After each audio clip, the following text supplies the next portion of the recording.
அன்பு உள்ளங்களே, அனைவருக்கும் வணக்கம்.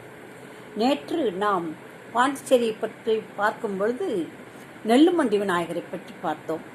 இன்று மணற்குள விநாயகரை பற்றி பார்ப்போம். மணற்குள விநாயகர் இவர் இந்த விநாயகர் கோயிலுக்கு அருகிலே ஒரு மணற்குளம் இருந்திருக்கிறது. அது குடிநீர் குளம். இந்த பாண்டிச்சேரியின் ஆற்றுக்கு வரும் கப்பல்கள், இங்கு வியாபாரத்திற்காக வரும் கப்பல்கள் இங்கு தேவையான குடிநீரை இந்த குளத்திலிருந்து எடுத்துக்கொண்டு போவார்களாம். அது மணற்குளமாக இருந்திருக்கிறது. இப்பொழுது அந்த குளம் இல்லை.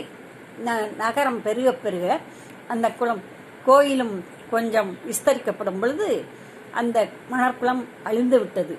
ஆனால் கோயில் கருவறைக்குள் இந்த மணற்குளம் இருந்ததற்காக அந்த குளத்தை மூடிவிடக்கூடாது என்று ஒரு சிறு பகுதி பள்ளம் வைத்து அதில் தண்ணீர் நிரப்பி வைத்திருக்கிறார்களாம், அந்த மணற்குள விநாயகர் என்ற பெயருக்காக.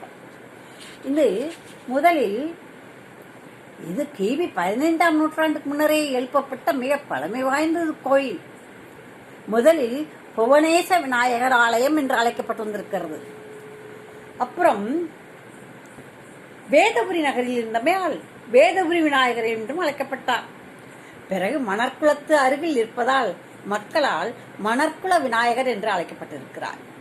இந்த மணற்குள விநாயகர் ஒரு காலத்தில் இந்த வெள்ளையர் நகரம் அதிகமாகிவிட்டது.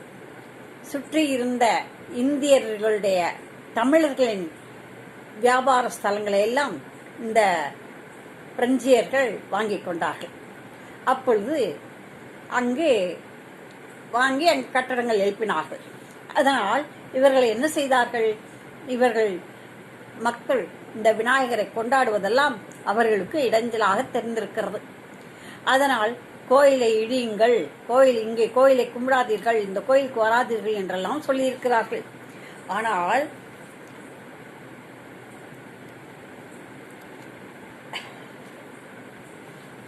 அவர்கள் யாரும் விட்டுக் கொடுக்கவில்லை. போராடி போராடி போராடி அந்த கோயிலை விரிவு செய்திருக்கிறார்கள். அந்த கோயில் எத்தனையோ முறை இந்த பிரெஞ்சுக்காரரால் அழிக்கப்பட இருந்தும் அழிக்கப்படாமல் மேலும் மேலும் வளர்ந்து இன்று அது பிரெஞ்சியர்களால் கொண்டாடப்படும் கோயிலாக இருக்கிறது.